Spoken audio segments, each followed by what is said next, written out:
this is my review of Solar Opposites.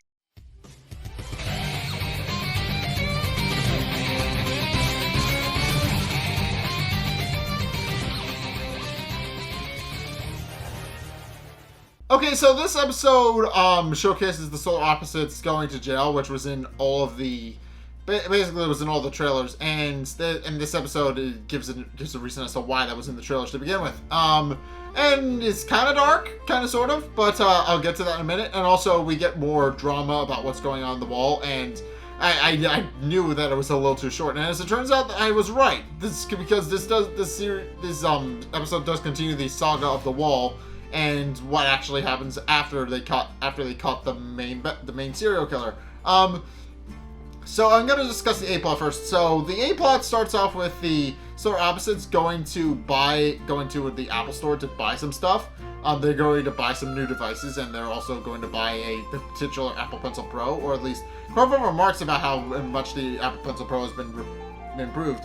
But as they're going shopping, they actually approached by a weird pig creature named Peter. And while he initially is very helpful and trying to actually point them to the best devices, he immediately recognizes the Solar Opposites as having done something terrible to him, and he proclaiming that he was actually locked in the basement for several months, and then proceeds to call the police, and they're arrested, and after having their footprints taken and their buttholes examined, which it's remarked that they don't have, they are then sent to jail and confined basically locked up in prison. And obviously the Solar Opposites are completely confused throughout all of this because they know they didn't, or at least they're very convinced that they didn't do anything.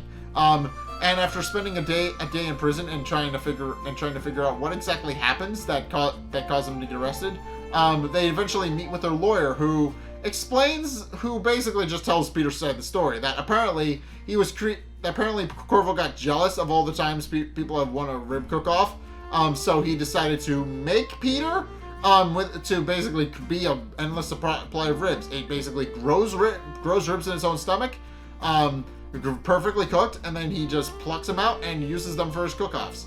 And he had one for several straight years until eventually Ethan understandably got sick of it and tried to escape. And he did, and then he proceeded to go pursue his dreams. He decided to get a degree in dance. And then wound up working at Apple because as it turns out, it's very hard to get a career in dance. So at which point he ran to the Solar Opposites, remembered all of what they did, and proceeded to call the cops and have them arrested. And Corvo and the others are quick to point out that is exactly something they would do, but they also don't remember ever doing any of that. So there's definitely a contradiction. They're not entirely sure what happened, although they do admit that it is something they would do. They admit that they have never seen Peter before that day, so they have no idea what's going on. But the lawyer merely remarks that Peter is actually a pretty reliable witness, so if they can't find a good story to actually back up their claims, then they're kind of screwed. And after spending another day in prison, which involves getting a lot of shivs, as Jesse explains, apparently the reason that so many people are so adept at making shivs is that they apparently have a shiv making class in the prison. At which point Corvo remarks that clearly they didn't do something, that they clearly didn't do what Peter claims they did. So they conclude that they likely have been set up. At which point Corvo, Terry, and Jesse and Yemi all propose three possible explanations for who could possibly be setting them up. One is a random guy named Roland who lived in a house by himself, and Terry had just seen Toy Story 4, so he decided to bring all of his stuff to life, which immediately attacked him. So Terry, Jesse, and Yemi remarked that they actually didn't want to take a history test, so they turned Miss Frankie's bones into metal, Wolverine style, and by extension gave her Wolverine's powers, and then she unintentionally kills a security guard while going through a metal detector. So they think that she might have a possible motive there. And then Corvo remarks that he actually turned a person named Chris into a basically he turned somebody. He captured Chris kept telling him that he didn't know what Christmas was. Although Corvo keeps pronouncing it Christmas, which makes a perfect sense if you're not familiar with Earth customs or even aren't familiar with what Christmas is. But in case in retaliation, he turns Chris's house into a gingerbread house and turns him into a gingerbread man, and they conclude that one of them had to have set them up. At which point they decide that they need to escape. So Corvo uses his one phone call to call the pupa and to bust them out, and they proceed to tunnel through. They then proceed to tunnel through through the ground up to the prison cell, and they escape through the hole. And they begin to think of what they could possibly do to figure out who set them up. And then Corvo walks into the living room and discovers all the rib award trophies that he's gotten over the years. Or at least he thinks. Again, I'll get to that. It's very interesting what this episode actually winds up being. But Corvo sees all the trophies, concludes that they actually did do all those terrible things to Peter, and realize that they need to actually take responsibility for their actions, because they realize that while they think they're making people's lives better with all their sci-fi antics, in actuality they're not. They're causing a lot more problems than they're worth. So they decide to turn themselves in and are arrested and put back into prison, and then they're tried in a court of law and by a guy who is very obviously not qualified to judge. I don't remember the dude's name, but basically imagine a guy who would work at Planet Fitness, and then imagine him as a judge. Like, imagine a fitness trainer or something like that working as a judge. Obviously, very unqualified to do the job he's supposed to be. And true to form, he was actually nominated World's Sexiest Judge. So obviously that line of thinking is correct. But in any case, he prepares to sentence the solar opposites to death. Which Corvo then stands up and admits that they're more than willing to take the penalty for, pointing out that they've done some awful, terrible things, and that they obviously need to be punished. However, as a surprise, Peter actually remarks that they shouldn't be put to death, and that the death penalty is actually too good for them, and that they should do something that prolongs their suffering so that they can properly learn a lesson. Case in point, what he proposes, and the sentence that ultimately gets carried out, is that they fill a bunch of gloves with fire ants, put them on the solar opposites, and then they're just supposed to kind of suffer that way for several days. And everybody cheers that the solar opposites are getting their punishment in public execution style. But as it turns out, Miss Frankie is actually one of the people in the audience, and as it turns out, it was a conspiracy this whole time. It's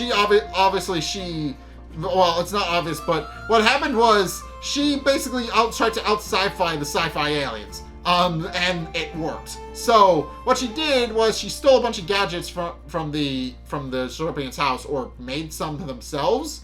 And then with two other cohorts, that she then proceeded to create Peter, genetically modify him to spit out ribs, and then give him sentience so that he believes that he was actually created in a lab. And sure enough, they also wore masks to make Peter believe he was being held by the Scorpions rather than by Frankie and her cronies. So the end result being that when Peter escaped, he believed that the solar opposites were the one who kidnapped him, and thus they got arrested for something they didn't actually do. So yeah, that's how the A-plot ends, with the solar opposites being punished for a crime they didn't commit. Although they do wind up kind of lessening the pain of their sentence a little bit by making fun of people in the crowd. So yeah, they learn empathy, but not really, because as it turns out, they didn't do anything wrong. So yeah, that's the A plot. But the B plot actually focuses back on the wall, where shortly after, Halk then proceeds to interrogate the serial killer he caught. Turns out his name is Ethan. And Ethan Halk is quick to kind of interrogate Ethan, pointing out that he's killed 4 different people, and obviously he's going to go to be put away for a long time because of it. But Ethan remarks that he isn't even remotely worried, and then reveals that he's actually a runner who goes outside the walls to collect resources for Tim and bring them back to distribute inside the wall. Which Halk ultimately doesn't believe, because obviously nobody knows about the hole in the wall except for Tim and apparently Ethan. So obviously Hulk is a little bit confused. Is a little bit confused as to why exactly Ethan is saying this, and pointing out that he obviously has some overactive imagination. But then Ethan also drops another bombshell. That he didn't kill outside the wall because he kept his mind occupied with rock climbing. But now that he was in the wall, there were so many potential victims that he started to go a little crazy. And obviously he didn't want to kill anybody. He tried to take his own life, but then tragic irony strikes in, because as it turns out, Hulk saved his life, and that's what caused him to go on his killing spree. So yeah, during the wall war, Ethan was actually the one who flooded the nerds. And he was the one who did the flooding of the nerds. He tried to kill himself that way, but then Hulk came in, saved his life, and he basically became convinced he was a god sent to basically kill people, as is his right.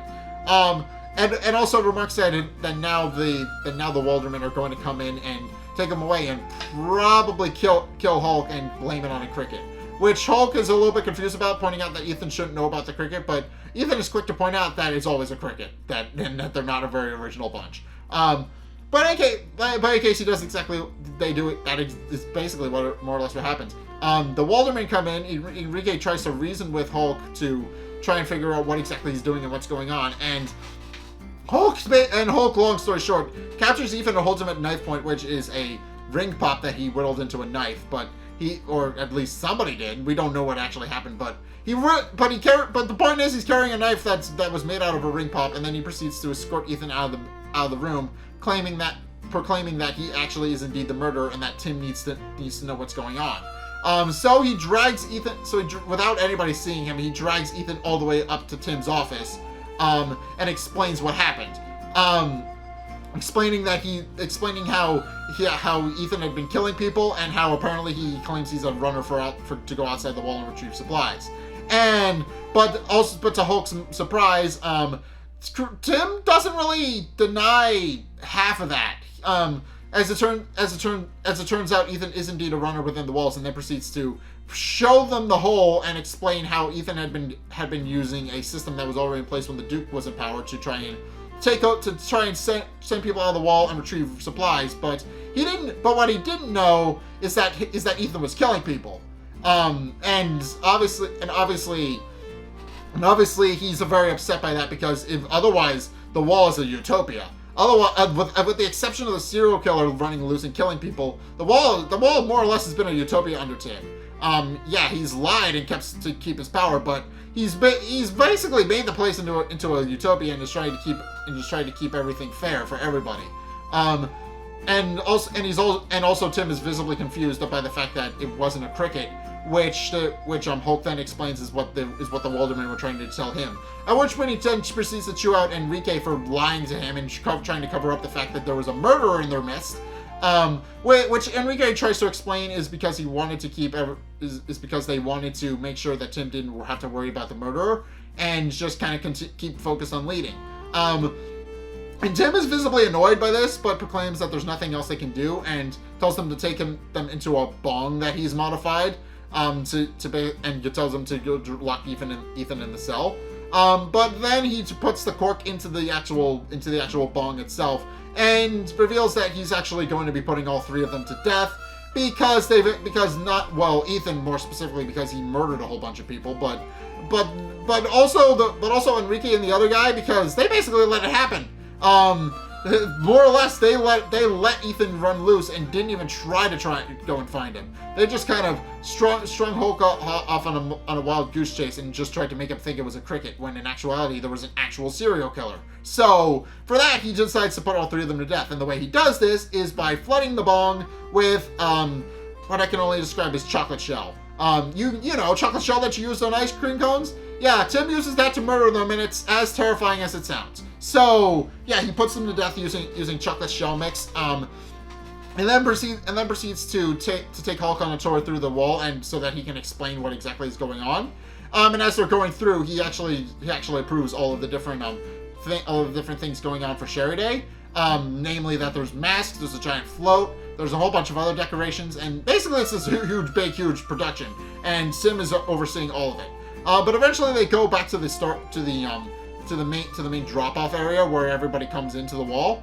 At which point Tim proceeds to explain everything that's happened, sort of. So Tim does come clean about the fact that the Duke wasn't actually the one who murdered Sherry and that he was the one who killed Sherry, but he kind of lies about the circumstances around what happened. So yeah, for the most part, he does tell Halk the truth, but he also covers up the fact that he kind of just murdered her in cold blood.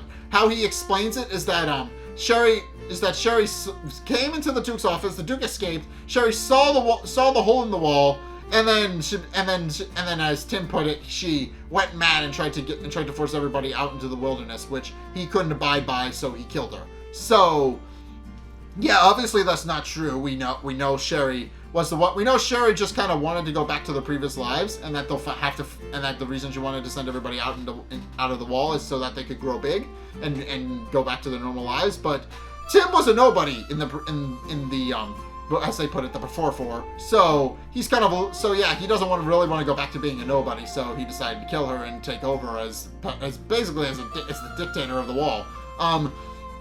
And when Halk questions why Tim is telling him all this, Tim merely responds that he was tired of keeping the truth to himself. He wanted somebody else to shoulder the truth about what was actually going on, and then proceeds to ask Halk to make a choice.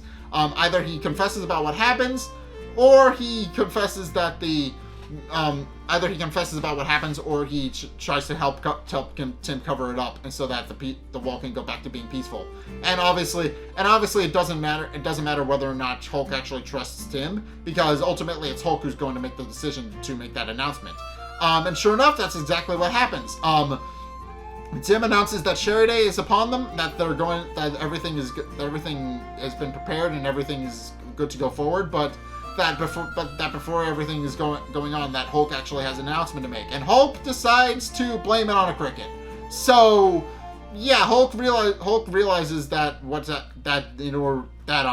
it's unclear what actually happens, but it's implied that Halk kind of realizes that Tim was just kind of trying to do what was best for the wall, and couldn't really blame him for that, so he just decided to cover it all up, help Tim cover it all up, and blame it on a cricket, which doesn't work, which is kind of a little bit preposterous, especially since we know it was a serial killer, but nobody else knows that. They all think it's a cricket. But in any case, now that the cricket has been dealt with, Tim proclaims that they can actually now go back to the peaceful utopia that they had before, that everything can go back to being as peaceful as it was before. And everybody cheers, but there's somebody in the audience that is possibly implied to be Sherry, because we don't see her face, but we do see that she's wearing a cloak. We never actually see her face, but it's implied that she knows the truth about that this person knows the truth about the wall and knows that Tim is lying, because they just kind of stare at Tim and just kind of make a menacing glare to the camera, pointing out, which makes me think that they actually do know what's up. So it's possible it may be Sherry who has actually survived and gotten inside the wall, possibly. I mean, maybe that's what I do. If you thought, Sherry's the only other one who knows about the cover-up, so obviously she would be the most likely candidate for coming into the wall and trying to expose what's going on. But but in any case, that's going to be a very interesting thing if that is indeed the case. But in any case, that's my review of Solar Opposites. What did you guys think? Let's get a discussion going in the comment section down below, or over on my Discord server, link in the description. Anyway, thank you guys so much for watching. If you enjoyed, be sure to like, comment, and subscribe. Also, be sure to follow me on Twitter in the description below. And also, be sure to check out my Patreon in the description below as well if you want to help support the show. It's only a couple bucks a month. It really helps me out, and you guys get access to a bunch of cool perks that I'm always saying thanks, not least of which being that if you do help support me on Patreon, then I will list you on my website, in addition to a couple of other perks that are related to that, such as social media and possibly a YouTube shout-out if you guys have either of those. And also on my website you can find written reviews of games that I've played. I'm trying to work on making more of them, but long story short, there's a couple of games that I can't always let's play, so I just kind of break down a written review of them anyway, so that I can just kind of keep my schedule kind of managed, I guess. And also, if you want to help support me even further, then be sure to check out my Twitch. That I've been streaming regularly for the past couple of weeks. Our next Let's Play is obviously going to be on Miitopia, and people are enjoying it. People are coming along and enjoying the streams, and I'm happy that it's starting to take off a little bit. So, yeah, I'm happy that people are actually chiming in to leaving me comments in more or less real time, and I'm happy that people are coming in to actually see the streams and actually see me play Miitopia again. So, yeah, I'm a little bit happy that that's a thing and that it's continuing to get support from you guys. So, yeah. And also, if you want to see more content from me, then be sure to check out the videos linked in the end screen. The top one is the most recent video. It may or may not be this one. Whereas the bottom one is the video recommended to you based on YouTube's watch history and what you already have seen from me. So, if you want to see more of what you like or try something completely different, then be sure to check both of those videos out. But, in any case, thank you guys so much for watching. As next time, I'll see you guys in the next video. Peace!